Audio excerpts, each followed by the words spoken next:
Government कह रही है कि E20 के आने से देश का फ्यूचर ग्रीन होगा, बट क्या असल में ठीक इसका उल्टा हो रहा है? E20 फ्यूल के यूजेज की वजह से सिर्फ व्हीकल के टेक्निकल लेवल पे ही प्रॉब्लम नहीं, बल्कि कई मास लेवल पे प्रॉब्लम्स क्रिएट हो रही है। तो चलिए इसके बारे में थोड़ा डिटेल में जानते हैं।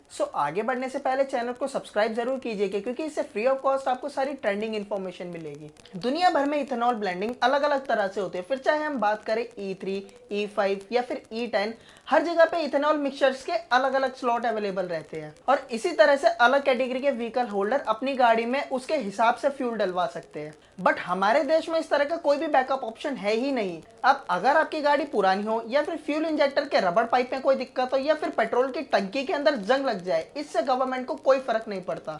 उल्टा गवर्नमेंट तो इसको सिरे से नकारते हुए इसे मिस इन्फॉर्मेशन का नाम दे रही है। या फिर गवर्नमेंट का सीधा बयान आता है कि अगर आपका व्हीकल पुराना है तो उसे बदल लीजिए। अब इसे पॉलिसी को थोपना नहीं तो और क्या कहा जाएगा। गवर्नमेंट का एक पॉइंट कहना यह भी है कि इस पॉलिसी की वजह से गवर्नमेंट को 1.44 लाख करोड़ रुपीस की बचत हुई है और इसकी वजह से किसानों के कमाई के जरिए भी बढ़े हैं। अब यह पॉलिसी किसानों के लिए भी सिक्के का सिर्फ एक ही पहलू है। इससे किसानों को शॉर्ट टर्म में बेनिफिट तो जरूर होगा, बट लॉन्ग रन में किसानों को भी इससे काफी नुकसान है। इस पॉलिसी के बाद किसान को जहाँ पे ज्यादा बचत मिलेगी या फिर जहाँ पे ज्यादा कमाई का जरिया मिलेगा, उसी तरफ किसान शिफ्ट होगा। और अब हम सबको पता है कि इथेनॉल बनाने के लिए गन्ने का काफी भारी मात्रा में इस्तेमाल होता है और गन्ने की खेती के लिए पानी का भारी मात्रा में होना बहुत जरूरी है और इसकी वजह से ग्राउंड वाटर भी बहुत जल्दी खत्म होता है। साथ ही में किसानों को जिस तरह की खेती में ज्यादा फायदा होगा, किसान उसी तरफ शिफ्ट करेंगे और इसकी वजह से जो किसान अलग वैरायटी में खेती करते हैं उसमें भारी गिरावट आ सकती है और इसी की वजह से किसानों को लॉन्ग रन में काफी नुकसान हो सकता है। पेट्रोल की मात्रा कम करने से और इथेनॉल की मात्रा बढ़ाने से गवर्नमेंट को बचत हो रही है, पर वो बचत आम जनता के लिए कहाँ है। इथेनॉल की प्रोडक्शन बढ़ाने के लिए उस तरह के काम भी हो रहे हैं, पर उसके जो साइड इफेक्ट्स है उसकी जिम्मेदारी कौन लेगा।